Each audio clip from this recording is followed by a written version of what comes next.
एक नए टॉपिक के साथ। आज का हमारा टॉपिक है रेजिस्टेंस एंड रेजिस्टिविटी। तो इन टॉपिक्स में हमारे एसएलओस क्या क्या होंगे। हम पहले रेजिस्टेंस के बारे में जानेंगे, फिर रेजिस्टिविटी क्या होती है, और रेजिस्टेंस और रेजिस्टिविटी की डिपेंडेंस के बारे में जानेंगे, कंडक्टेंस और कंडक्टिविटी क्या होती है, और फिर इफेक्ट ऑफ टेम्परेचर पढ़ेंगे रेजिस्टेंस के ऊपर क्या होता है, और सिमिलर फिर हम टेम्परेचर कोएफिशिएंट ड्राइव करेंगे रेजिस्टेंस और रेजिस्टिविटी के लिए। ठीक है, तो सबसे पहले हमारे पास एसएलओ क्या है, रेजिस्टेंस। तो रेजिस्टेंस क्या होती है उसके बारे में हम जानते हैं। तो रेजिस्टेंस में हमने प्रीवियस टॉपिक में भी पढ़ा था कि रेजिस्टेंस क्या होती है। आपके पास रेजिस्टेंस का बेसिकली उर्दू में मीनिंग होता है मज़ामत। तो ये क्या होती है, आपके पास करंट के रास्ते में मज़ामत होती है, करंट के रास्ते में रुकावट होती है आपके पास। तो इसे हम डिफाइन कैसे करेंगे, इसको हम कहेंगे आपके पास द ऑपोजिशन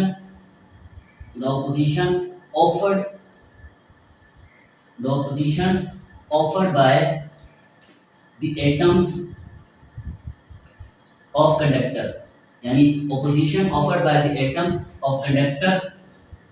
किसके लिए ऑपोजिशन ऑफर करते हैं, opposition offered by the atoms of the conductor to the flow of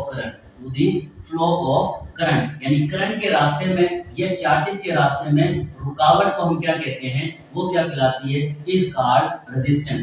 इसे हम क्या नाम देते हैं, resistance. The opposition offered by the atoms of the conductor to the flow of current is called resistance, यानी current के बहाव के रास्ते में कंडक्टर के एटम्स जो रेजिस्टेंस या रुकावट पैदा करते हैं उसको हम क्या नाम देते हैं, रेजिस्टेंस का नाम देते हैं। रेजिस्टेंस के बारे में हमने पढ़ा था कि इसका जो यूनिट होता है वो क्या होता है, आपके पास ओम होता है, क्योंकि इसके बारे में किसने बताया था, ओम ने बताया था। तो इसीलिए इसके यूनिट क्या होता है, आपके पास ओम होता है आपके पास। ठीक हो गया। अच्छा, हम बात करते हैं, अब इसकी थोड़ी सी एक्सप्लेनेशन कर लेते हैं। एक्सप्लेनेशन में कहते हैं, फर्स्ट करते हैं आपके पास, consider a piece of wire having length L and cross section area A। एक आपके पास पीस ऑफ वायर है जिसकी लेंथ कितनी है, L है, और उसका क्रॉस सेक्शन एरिया कितना है। एक्सपेरिमेंटली ये प्रूफ है, आपको एक्सपेरिमेंटली ये प्रूफ हो चुका है कि आपके पास जो रेजिस्टेंस है वो डायरेक्टली प्रोपोर्शनल होती है लेंथ के। मतलब जितना आप लेंथ बढ़ाते जाएंगे उतनी रेजिस्टेंस क्या होती जाएगी, बढ़ती जाएगी। अगर लेंथ कम करेंगे तो रेजिस्टेंस भी क्या होती जाएगी, कम होती जाएगी। सिमिलर आपके पास यही जो लेंथ होती है आपके पास वो इनवर्सली प्रोपोर्शनल होती है क्रॉस सेक्शनल एरिया के। अगर एरिया बढ़ाएंगे तो रेजिस्टेंस कम हो जाएगी, क्रॉस सेक्शनल एरिया कम करेंगे तो रेजिस्टेंस ज्यादा हो जाएगी। दोनों को अगर आप कंबाइन करें तो आपके पास क्या आ जाएगा, R directly proportional to L over A। ठीक है, तो प्रोपोर्शनल की सिंबल अगर आप खत्म करें तो R इज इक्वल टू क्या हो जाएगा, R is equal to rho L over A। तो ये रो क्या चीज है, ये रो असल में आपके पास प्रोपोर्शनलिटी कांस्टेंट है, इसे हम कहते हैं प्रोपोर्शनलिटी कांस्टेंट। ठीक है, तो ये प्रोपोर्शनलिटी कांस्टेंट है और इसका नाम होता है आपके पास रेजिस्टिविटी। इसको क्या कहते हैं हम लोग, रेजिस्टिविटी कहते हैं। ठीक है, रेजिस्टिविटी, या फिर इसका दूसरा नाम होता है आपके पास स्पेसिफिक रेजिस्टेंस।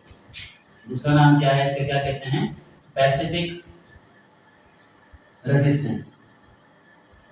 तो ये क्या चीज है आपके पास, इसको हम कहते हैं द रेजिस्टेंस ऑफ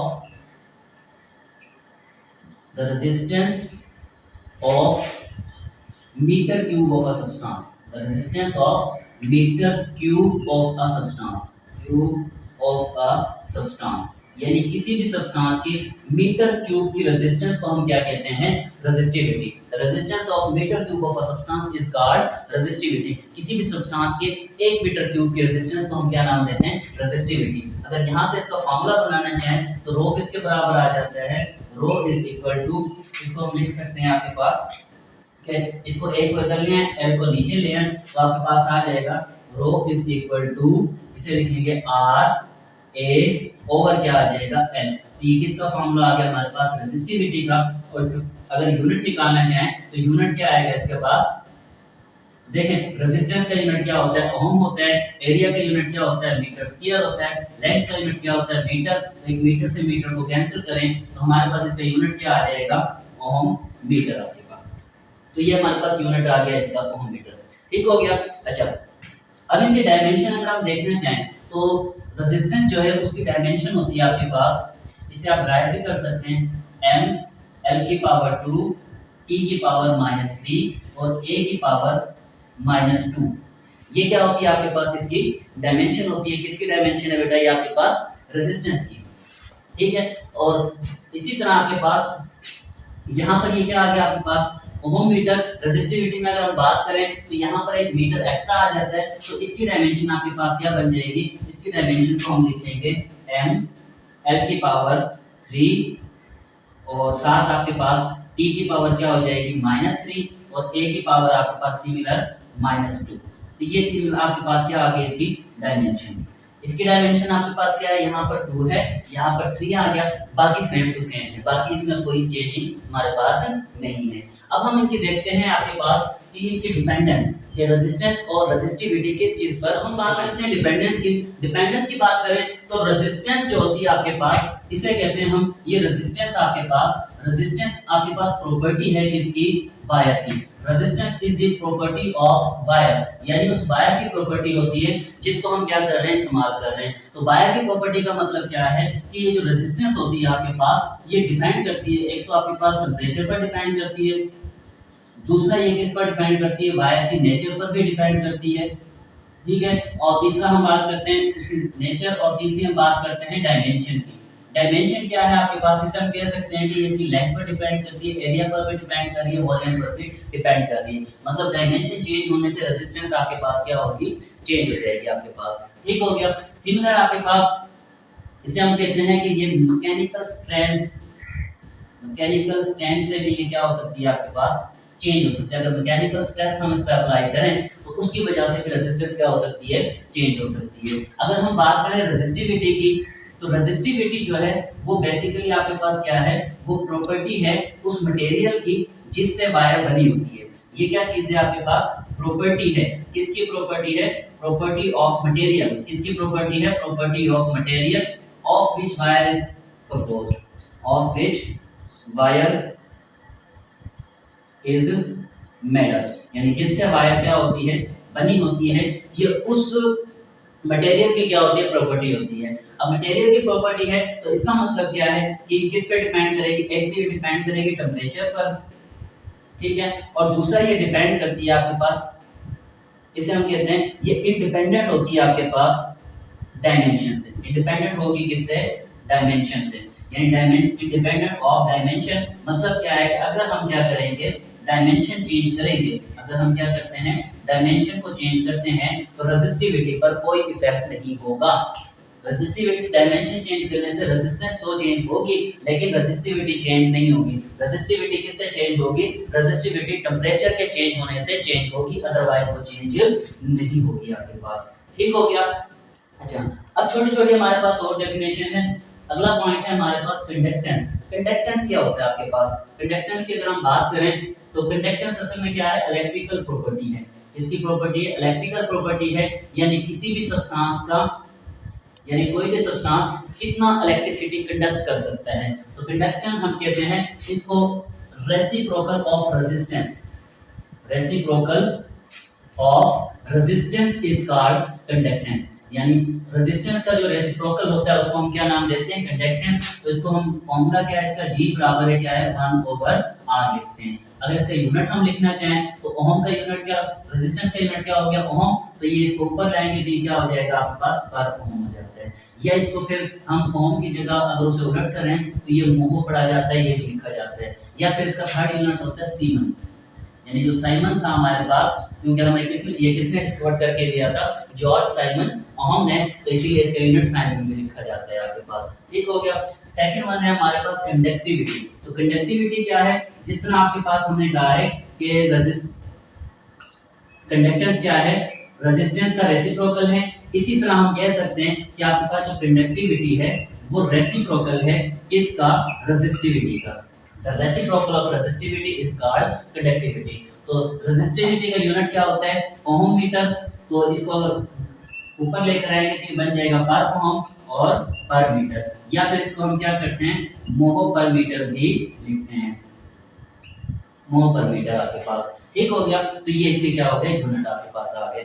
नेक्स्ट हमारा टॉपिक है इफेक्ट ऑफ टेम्परेचर है, effect of temperature. Effect of temperature पढ़ने के लिए हम कंसीडर करते हैं कि हमारे पास एक कंडक्टर है, ये आपके पास एक कंडक्टर आ गया। तो इसमें आपके पास क्या चीज है, ये एटम मौजूद हैं, ये आपके पास एटम्स हैं जो अपनी पोजीशन पर क्या कर रहे हैं, वाइब्रेट करते हैं आपके पास, ये वाइब्रेशन कर रहे हैं आपके पास, ठीक है। फर्स्ट करो आपके पास ये क्या होगा, ये यहाँ तक वाइब्रेट कर रहे हैं, ये इनकी क्या है, एम्पलीट्यूड, ये इनकी एम्पलीट्यूड है। तो जब हम क्या करते हैं आपके पास टेम्परेचर को इंक्रीज करेंगे, बेसिकली हम क्या करेंगे, टेम्परेचर को इंक्रीज करेंगे। जैसे हम टेम्परेचर इंक्रीज करेंगे तो इनकी काइनेटिक एनर्जी जो है वो भी क्या हो जाएगी, इंक्रीज हो जाएगी।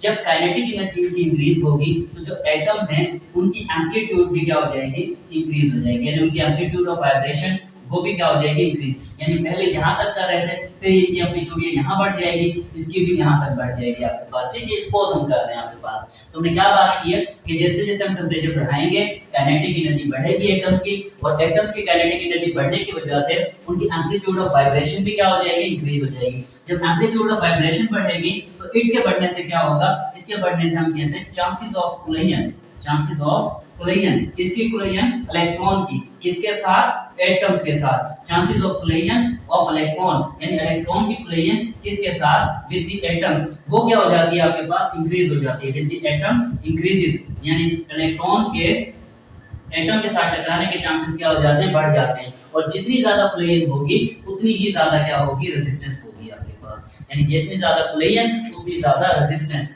ठीक है। तो ये कोलिजन किसके साथ होगी, एटम के साथ। तो एटम बेसिकली क्या कर रहे हैं, इलेक्ट्रॉन के रास्ते में रुकावट प्रोड्यूस कर रहे हैं, और इलेक्ट्रॉन से क्या है, हमारे पास करंट कैरियर है। तो जितना इलेक्ट्रॉन के रास्ते में रुकावट कम होगी, रेजिस्टेंस कम होगी, उतना करंट ज्यादा फ्लो करेगा।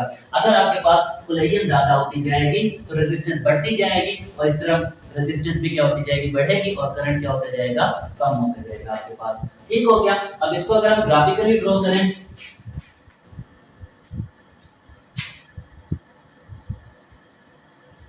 तो हम क्या करते हैं, आपके पास एक्स एक्सिस पर टेम्परेचर ले लेते हैं और वाई एक्सिस पर क्या कर लेते हैं, रेजिस्टेंस ले लेते हैं। आपके पास रेजिस्टेंस भी ले सकते हैं और रेजिस्टिविटी भी ले सकते हैं। तो अब फर्स्ट हम यहाँ ग्राफ ड्रॉ करते हैं रेजिस्टिविटी के दरमियान।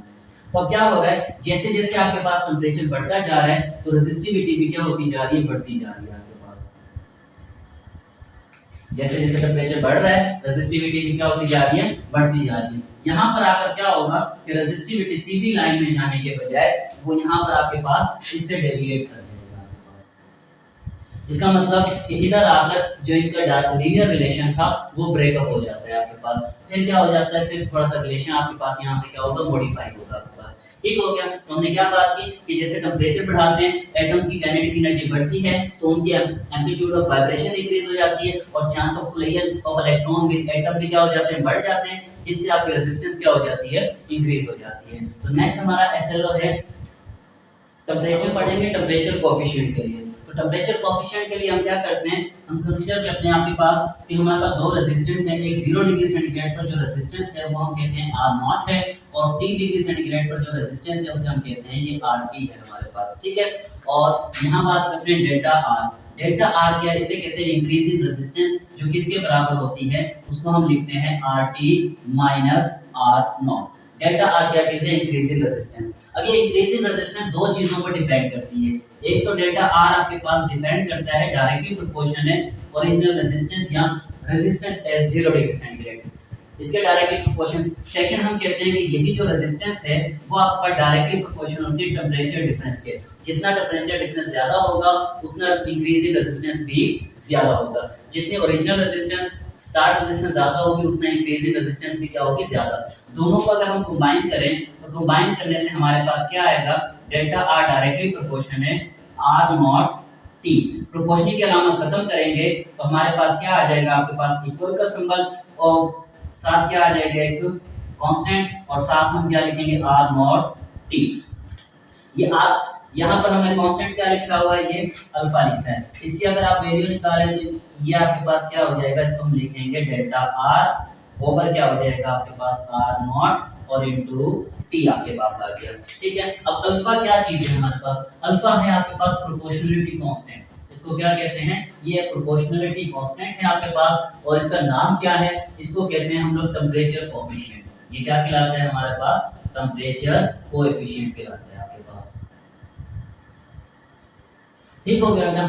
अब टेंपरेचर कोएफिशिएंट को हम यहां से डिफाइन भी कर सकते हैं। इसकी इक्वेशन हम लिखें, डेल्टा R हमारे पास क्या था, RT माइनस R0 ओवर क्या आ जाएगा आर नॉट इंटू टी। इसको अगर आप गौर करें, ये क्या चीज है आपके पास, देखिए ऊपर वाले को हम कहते हैं इंक्रीज इन रेजिस्टेंस, और ये डिवीजन में भी क्या आ गई रेजिस्टेंस, तो इसे कहेंगे fractional increase in resistance. Fractional increase in resistance पर kelvin rise in temperature. Fractional increase in resistance पर केल्विन राइज इन टेंपरेचर, यानी 1 केल्विन टेंपरेचर बढ़ाने से जितना रेजिस्टेंस में फ्रैक्शनल चेंज आता है उसे हम क्या कहते हैं, टेंपरेचर कोएफिशिएंट कहते हैं। और सिमिलर हमने पढ़ा था कि आपके पास रो किसके बराबर है, आपके पास आर ए ओवर एल। हमने ये इसका फॉर्मूला पढ़ा, इसको अगर हम यहाँ पर पुट कर दें तो ये इस तरह बन जाता है आपके पास आर टी की जगह क्या आ जाएगा रो टी, माइनस ये क्या आ जाएगा रो नॉट, ओवर क्या आ जाएगा आपके पास रो नॉट टी। तो इससे भी हम क्या कर सकते हैं, टेंपरेचर कोएफिशिएंट को डिफाइन कर सकते हैं। इसे क्या कहेंगे, फ्रैक्शनल चेंज इन रेजिस्टिविटी पर kelvin temperature. Fractional change in resistivity पर kelvin temperature is called temperature coefficient. अब ये टेंपरेचर कोएफिशिएंट क्या है, ये बेसिकली हमें क्या करता है, मुख्तलिफ मेटल्स के बारे में पहचान करवाने में मदद करता है हमारी। क्योंकि रेजिस्टिविटी जो है दो या दो से ज्यादा मेटल्स की, एक या एक से ज्यादा या दो से ज्यादा मेटल्स की सेम हो सकती है, लेकिन जो ये कोएफिशिएंट है वो किसी का भी सेम नहीं होता। ठीक है, तो इससे हम कैसे पहचान कर सकते हैं, आप देखें आपके पास मेटल्स के लिए जो अल्फा की वैल्यू होती है वो पॉजिटिव होती है। मेटल्स के लिए अल्फा की वैल्यू क्या होगी, पॉजिटिव होगी। पॉजिटिव का मतलब क्या है कि जैसे जैसे आपके पास टेंपरेचर बढ़ेगा वैसे वैसे इसकी रेजिस्टेंस क्या होती जाती है, बढ़ती जाती है। तो मेटल्स के लिए अल्फा की वैल्यू पॉजिटिव, मतलब क्या है कि टेंपरेचर बढ़ाने से रेजिस्टेंस क्या हो जाती है, बढ़ जाती है। अगर हम बात करें सेमीकंडक्टर की, तो सेमीकंडक्टर में अल्फा की वैल्यू जो है वो नेगेटिव होती है। सेमीकंडक्टर में अल्फा की वैल्यू क्या होगी आपके पास, नेगेटिव। नेगेटिव अल्फा वैल्यू का मतलब क्या है, जैसे आप टेंपरेचर बढ़ाएंगे तो उस रेजिस्टेंस क्या हो जाएगी, कम हो जाएगी। मेटल में टेंपरेचर बढ़ाने से रेजिस्टेंस बढ़ती है, इसलिए अल्फा पॉजिटिव होता है। जबकि सेमीकंडक्टर में टेंपरेचर बढ़ाने से रेजिस्टेंस कम होती है, यानी मेटल से इनवर्स रिलेशन है, इसलिए इसकी अल्फा की वैल्यू क्या होती है, नेगेटिव। तो जब कभी भी हमें क्या होगी, अल्फा की वैल्यू पॉजिटिव मिलेगी, तो इसका मतलब है वो मेटल्स के लिए हम बात कर रहे हैं। अगर अल्फा की वैल्यू हमारे पास नेगेटिव आ जाएगी तो हमें पता लग जाएगा कि जो हमारा मटेरियल है वो क्या है, सेमीकंडक्टर है। तो ये तो था हमारा टॉपिक। अगर आपको पसंद आया हो लाइक और शेयर करना ना भूलें। ओके, अल्लाह हाफिज।